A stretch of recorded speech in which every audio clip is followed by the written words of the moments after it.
Қазіргі таңда аграрлық несие корпорациясының бағдарламаларын үшке бөлуге болады. Ол дегеніміз кен дала бағдарламасы, агробизнес бағдарламасы және іскер бағдарламасы.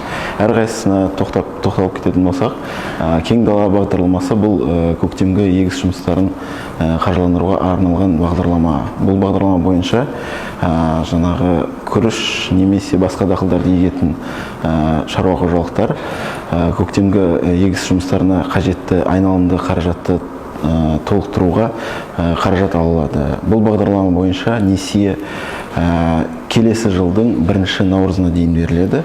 Пайыз мөлшерлемесі 5%. Бұл өте қазіргі таңда нарықтағы өте тиімді де қолайлы да қаражат болып саналады. Несие серіктестіктер арқылы беріледі. Мысалы, егер адам 10 миллион теңге қаражат алатын болса, келесі жылы наурыз айында үстінен 500 мың теңге ғана қосып береді. Кәсіпкерлерге өте тиімді деп ойлаймын.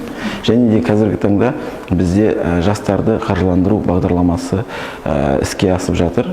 Осы наурыз айынан бастап іске асады деп ойлаймыз.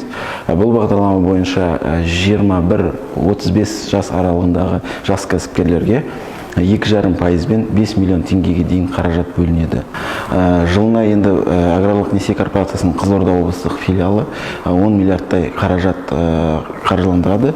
1000-ға жуық кәсіпкер жылда осы корпорацияның көмегіне қол жеткізеді. Қазіргі таңда аграрлық несие корпорациясында ең жоғары сома 5 миллиард теңгеге белгіленген, 5 миллиард теңгеге дейін. Егер несие серіктестіктер арқылы болса, 10 миллиард теңгеге дейін бір кәсіпкер ала алады.